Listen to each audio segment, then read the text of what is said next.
it could be said that there are only two activities happening in reality, which are actually just one activity, but from an individuated point of perspective or of dualistic perception, they appear as two. And those things are expansion and contraction. Another way you could label it that's more like physics oriented would be radiation and absorption. And so if you just look at existence from the perspective of temperature, then everything is either radiating or absorbing energy in the form of what we call hot and cold, which are just ideas to represent the, you could say, experience of transition from one to the other. And depending on which side of that transition you're on, it will change of whether or not it feels like it's getting warmer or colder. But it's not two separate like layers where there's warmth and cold. There's just a unified fluctuation that causes, the experience of that to happen, so to speak. Another word that I think feels even more relatable, or pair of words to describe this, especially relatable to what's going on more publicly, so to speak, in our awareness as individuals and a collective, which is that of centralization and decentralization. So I think the most obvious examples of that are the movement towards decentralized finance, DeFi, with the blockchain and crypto, and then government, of course, the centralization of power, and then the movement to return that power to the decentralized network, which is people and the communities that naturally form. You could say, based on our biological conditioning, which traditionally and for most of human history, as they say, makes it that only around 150 people can exist in a unit of,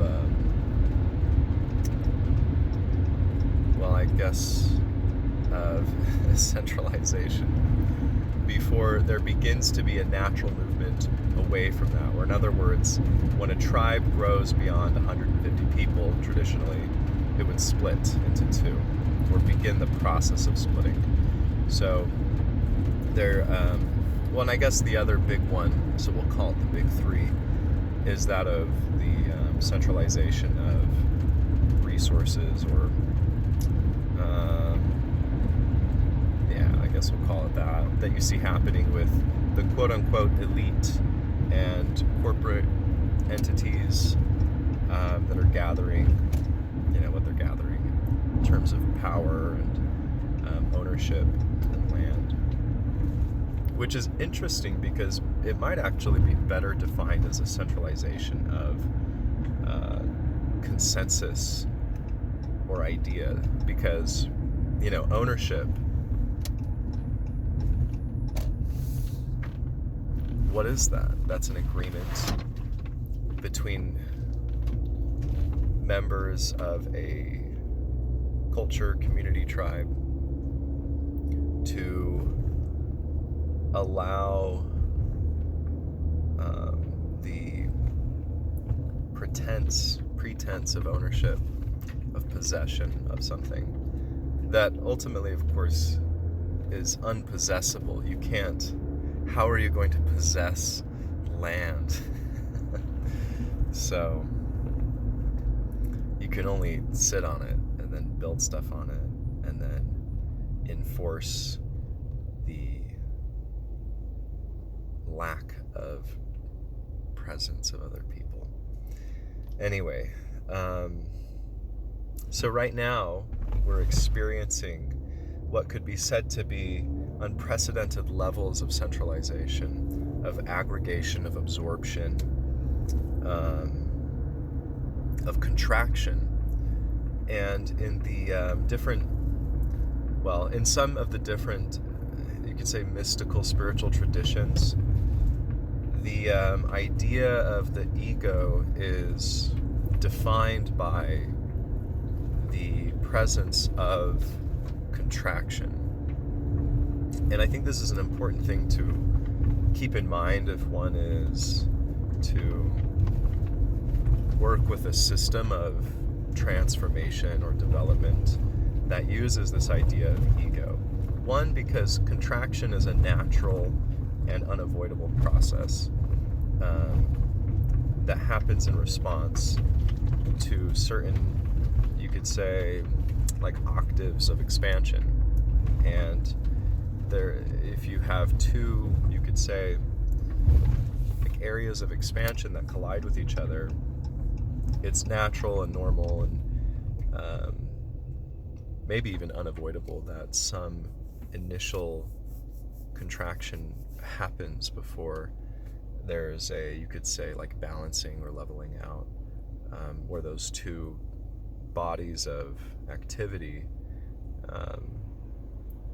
come into coherence with each other.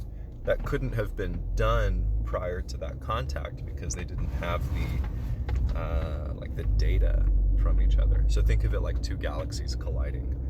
They'll collide and then there will be a huge flurry of chaotic movement as they restabilize into one larger galaxy. So we have this great, unprecedented, and increasingly globally shared contraction happening on all levels of life.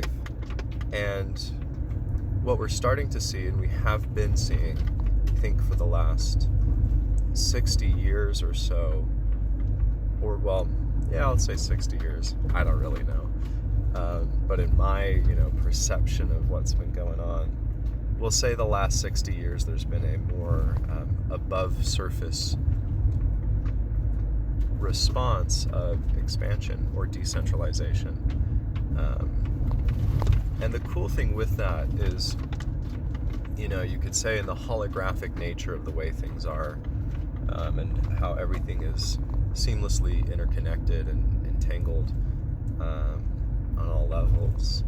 When the expansion happens, or this decentralization, at first it may look like it's a dilution, and in some ways it is, right? So if I have a bucket of water and then I decentralize it by pouring it all over the ground, it will seem like the individual droplets don't have the same power that all that water together had. But it's a different kind of power, it's a different kind of weight, and it accomplishes different things. And where that metaphor falls short is that in the experience of life, when that dispersion happens, each drop carries with it all that had been acquired or gained or learned or progressed as the bucket. And we see that I guess you could put this into that metaphor where water has memory, and if you put one molecule into a body of water, it will imprint on the water molecules in a way that it can, in a sense, refract or fractalize out, and the entire body of water will be able to carry the memory of that compound. There's some really great research that was done in Italy that showed that you could take I want to say it was a virus, and the cure for that virus, and they put like 1 part per billion into a thing of water, and then they coded that water's restructuring in response to that. They sent that code or signal, electrical signal or frequency, from, I think it was a lab in France, and they sent it to Italy, and then they pushed that frequency into a pure distilled vial of water, and then they used that water that had been given just the frequency of the imprint of the molecule, and they used it to show that it would create the same reaction in organic matter that again, I'm a little foggy on it, but I'll just say for the sake of the explanation, the virus and the cure to the reaction to that virus. So that's the infinitely adaptable and fluid nature of memory and learning, I think, on display. And we all have that capacity, and it's all happening automatically because intelligence is it's similarly fluid, but also infinitely more adaptable, and its capacity for learning is immediate, and there's no limit to what it can learn and how quickly it learns it. And so by coming into contact with something, it's immediately cognized and then stored, so to speak, in a way that has an immediate and frictionless impact on the entire system. So I don't know where I'm going with this, but that's the basic idea. So decentralization is a push towards freedom. There's been enough, you could say, learning gathered in this big contraction of everything, seemingly, that has been happening individually and collectively. And so I guess the message here would be to be aware of what is centralization and what is decentralization, where are those things happening. And my personal sense is to move towards decentralization in everything. The most important thing, and I remember why I started recording, so if you've made it this far into the video, cool. The most important thing is the decentralization of identity, of thought, of idea. And what I mean by this is that you have a lot of people who have learned new ideas that are liberating and elegant, and I'll use the example of the coming into direct contact with the nature of reality, which is that it just is. There's nothing that can be said about it. It is all already here. There's nowhere to go. You're already home. You know, this is a typical spiritual non-dual message. And I think what I see happen, and what I saw happen with myself, and I still do to an extent, is that the message is heard.